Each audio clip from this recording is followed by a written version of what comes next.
Hello, my friends, and welcome back to the Morning Mindset. I hope you are ready to get your mind aligned with the truth of God as we find it in the scriptures today. We are in the book of Acts, chapter 25, looking at verses 7 through 12, picking up in the story of the Apostle Paul.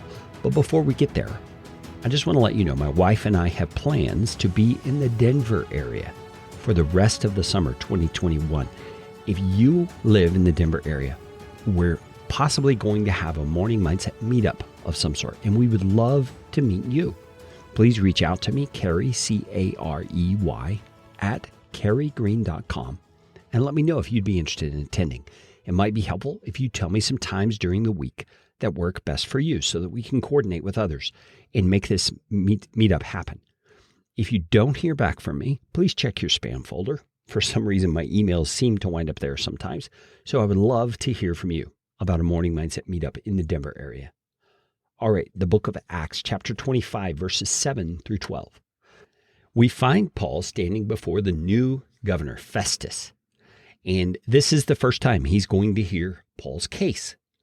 And it says, when he'd arrived, the Jews who had come down from Jerusalem stood around him, bringing many and serious charges against him that they could not prove. Okay, so picture this. Paul is standing before the governor, and the Jews are gathered around Paul, accusing him, making it sound really bad. And Paul has an opportunity to respond.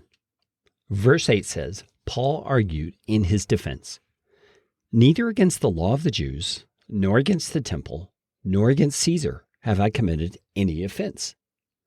But Festus, wishing to do the Jews a favor, said to Paul, "Do you wish to go up to Jerusalem and there be tried on these charges before me?" But Paul said, "I am standing before Caesar's tribunal, where I ought to be tried. The Jews, I have done no wrong, as you yourself know very well. If then I am a wrongdoer and have committed anything for which I deserve to die, I do not seek to escape death. But if there's nothing to their charge against me, no one can give me up to them. I appeal to Caesar." Then Festus, when he had conferred with his council, answered, "To Caesar you've appealed. To Caesar you shall go." Oh my goodness, my friends. I'm not sure that's what Paul expected to happen or what he wanted to happen. When he appealed to Caesar, he's doing so because he's a Roman citizen. He's standing in the place where his rights are to be heard by the Roman officials, not the Jewish officials, because he's a Roman citizen.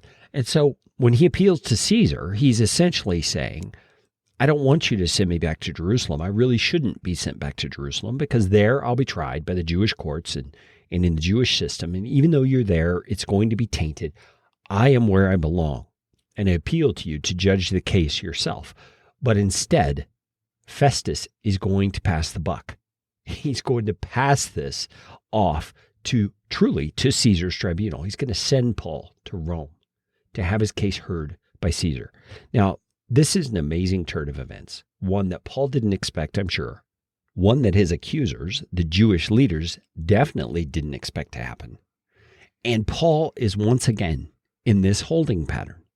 He finds himself still in this big time of conspiracy. And I don't believe that Paul had an attitude where he kind of rolls his eyes and says, oh boy, when is this ever going to end? No, it seems like Paul had an attitude that whatever the Lord brought his way, even if it was outside the scope of his own imagination and reasoning, he was going to embrace it as an opportunity, not an obstacle. And my friends, I think we need that mindset. We need that perspective many times in our lives because we get in our minds a particular destination or particular goal or particular outcome to our circumstances and situation that we get fixated on. And we lose sight of the fact that God looks at and deals with so much bigger of a picture than we're able to see.